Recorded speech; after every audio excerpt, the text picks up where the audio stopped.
Good morning, everyone. It's the 11th of December, and Jane said it's Christmas and it's Sunday morning and stuff, so she bought a new toy. This Christmas toy. I'm not sure what it is. Not Father Christmas in there, but I threatened her. I said, if you buy that, I'm going to put it on. So there you go. It's on. It's Christmas. Anyway, this is the tracker is happening. I can turn this noise off now, and Jane can. There you go. I threatened it, so I did it. What happened then? I moved the mouse. Hang on.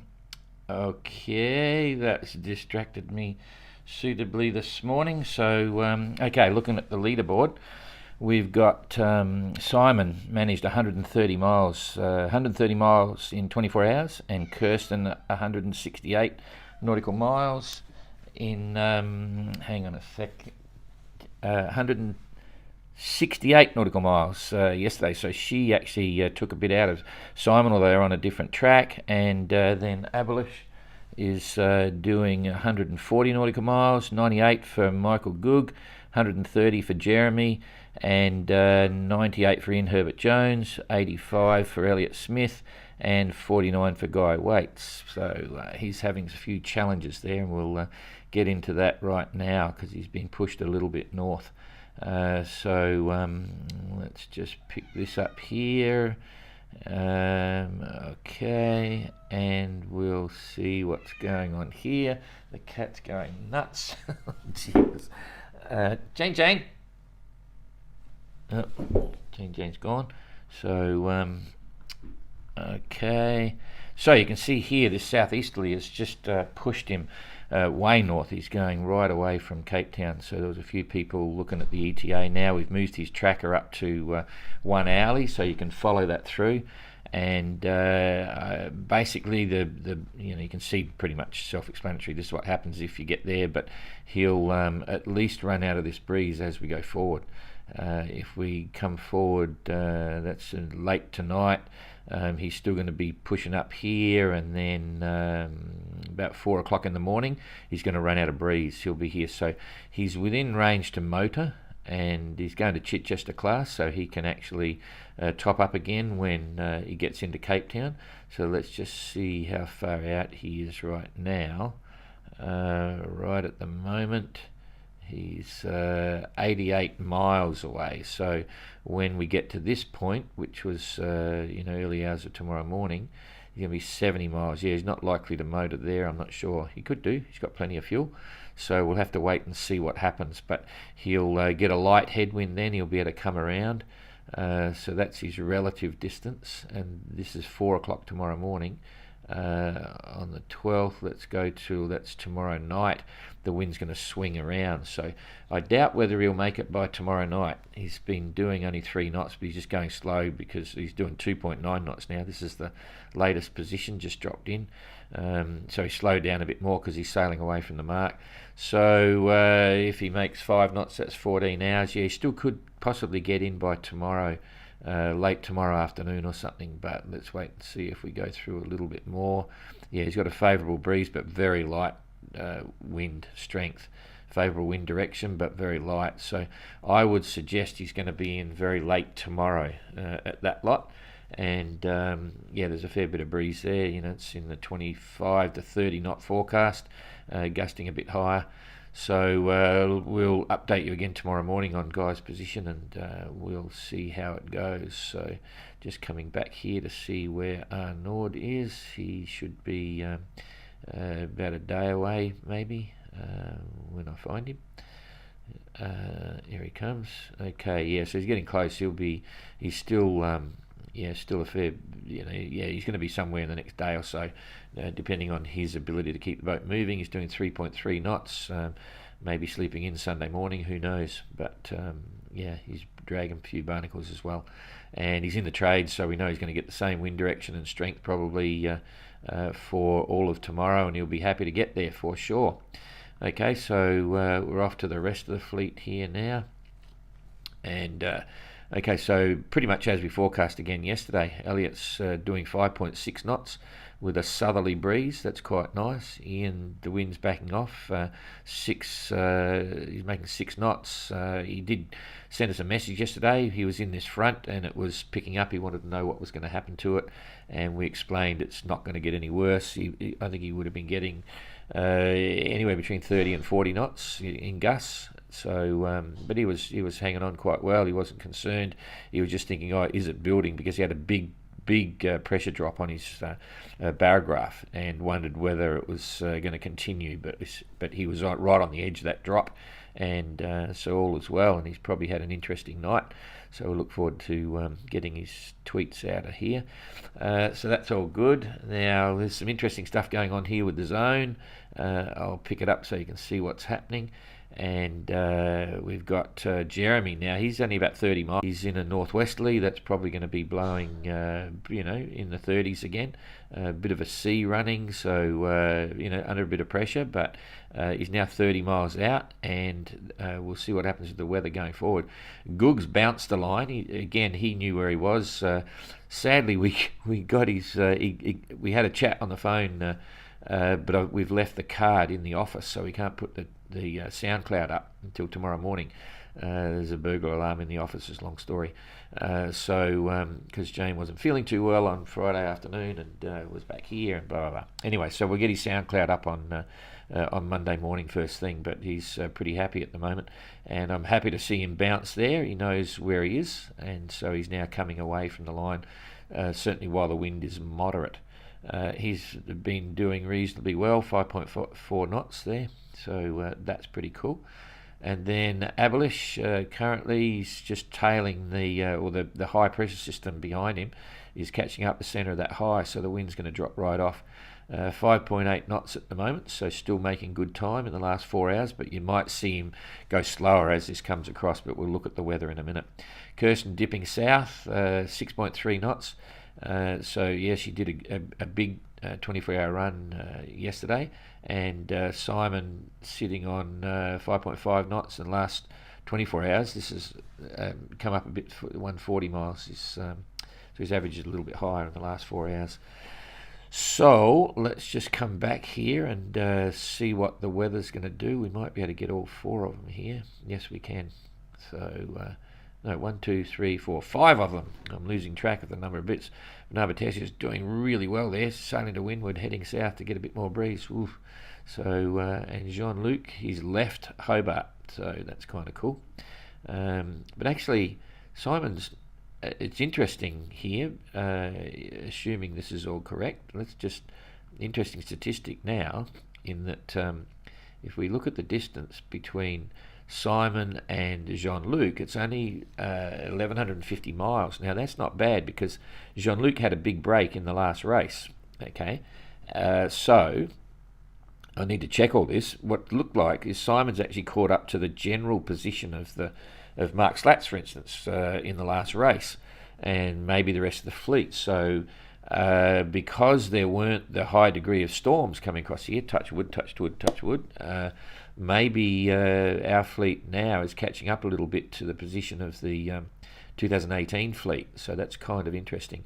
Okay, seeing we've measured it off, also Simon's got about 1,100 miles to go to Hobart, and that's a good week, a good solid week. So it's 7 days. It's the 11th now, so that's potentially the 18th.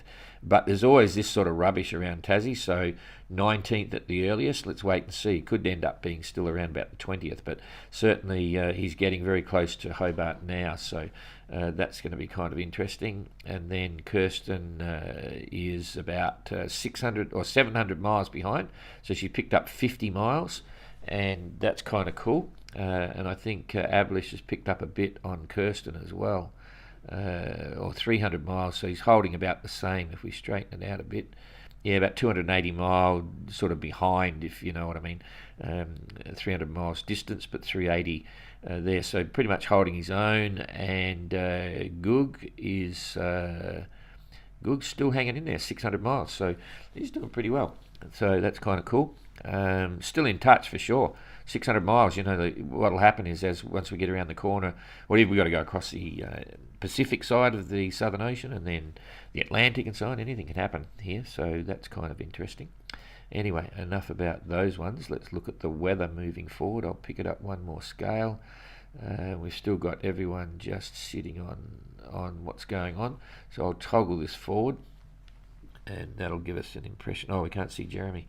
And I'll pull him back so we can see Jeremy, because you can get, I think all of you are weather experts now, so you get a general impression of what's going to happen with these systems. And in fact, you can see we've got a high here, and we've got another front coming up from this little sucker here. So there's a front coming through, and it's going to head over in front of Jeremy. Oh, we can't see Ian and them as well. So anyway, one step at a time.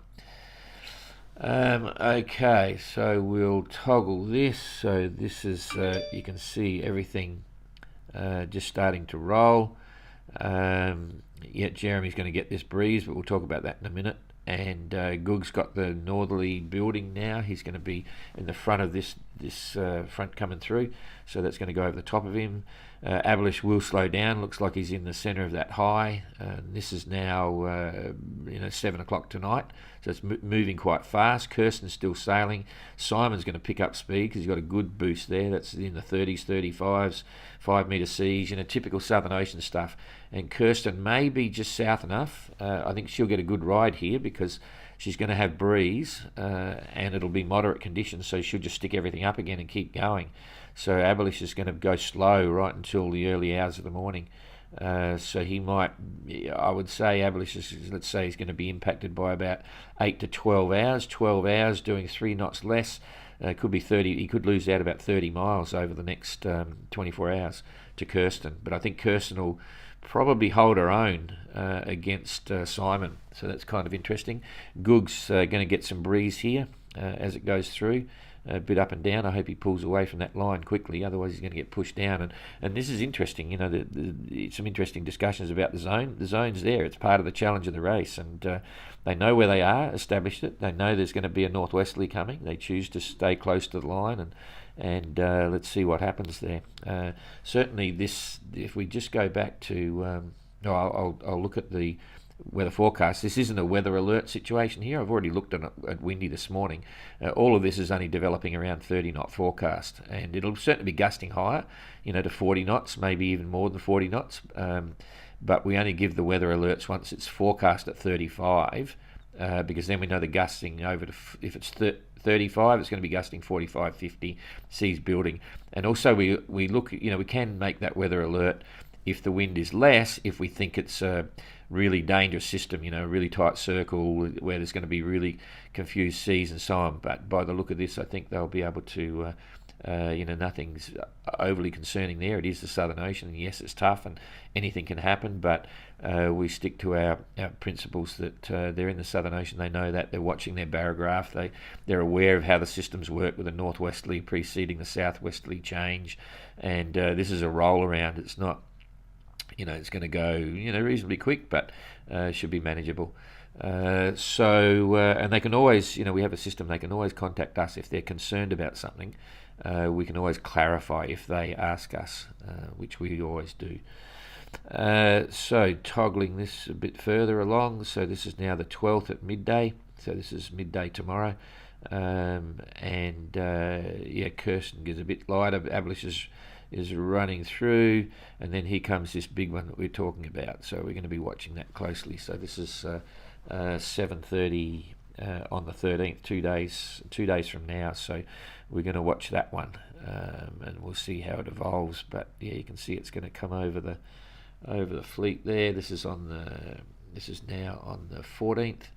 It is actually changing a bit, but we'll follow that. So they're going to get a bit of a boost and some solid westerlies there rolling through, keep moving fast. So Simon's going to possibly, this is 14th, 3 days, Simon will go slow there and Kirsten will keep sailing, so there's another chance to keep things happening.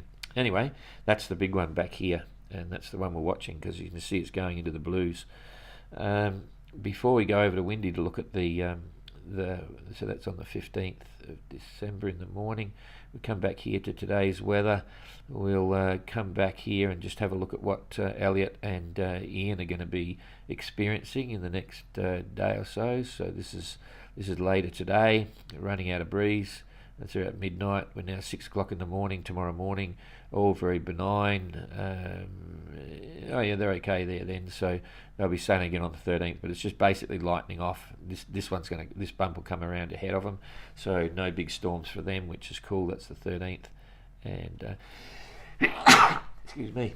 There's the 14th. So what I want to point out now, I'll just come into windy. This is basically Jeremy's position at the moment. So this is forecasting 20 knots, and all the way through there with this one, so you can see the 24 knots, 26 knots, 25 knots. This is the projection for this one coming through. So yes, it's typical strong Southern Ocean stuff, but not not a weather alert at all for Jeremy's current situation. Now, if we just run this through. I'm just going to see, this is the forecasting. This is 40 degrees south through here, by the way, and this is Jeremy's current position, but this is where we're going to get impacted by this storm on the 15th of December. I just want to see what they're saying here now for windy. See, windy is suggesting that it's not really going to happen like that. It's going to be slowing down, so that's now already on the 16th. And it's 30 knots at these latitudes, 30 knots, 32. So we're getting a different picture on windy. It's nearly a day later, and it's nowhere near as severe. This is 30, 35 knots in there, 32, 34, 35. This is forecast wind. Okay, remember I'm saying that. Now, if we go into gusts, you'll see this change completely. Boom. Okay, so when it's 30s, 35s, you're getting... there's some big gusts there, 40 knot gusts, 40 knot gusts. You generally, if the forecast is at 30 knots, you add 33%.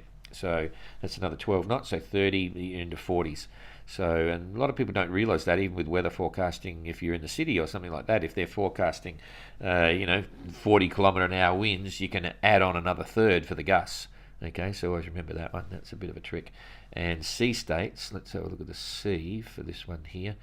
When the sea's here, this is all sixes and fives and so on, so not too bad. If you come down here, you don't want to be there. There's 10 metre seas down here. That's on 50, so there's 10 metre forecast seas there, and if you got 10, that means it's going to go 13 or more. So anyway, that's looking part of the course. So we'll come back here to the tracker and come back to today's weather. What's worth watching? Captain Good, right on the line, and it's going to come from the north. Hopefully he'll come. I'll just do this up. I think he was about 15 miles from the zone there before. He needs to keep going north now. Let's just have a look. So he got to within, boom, here. 13 miles. He got to within 13 miles of the zone. And I think Jeremy, if we can pull this along here somewhere. Oops, a daisy. Where's Jeremy? Here he is. So, boom. Okay, so Jeremy right now is only 30 miles away.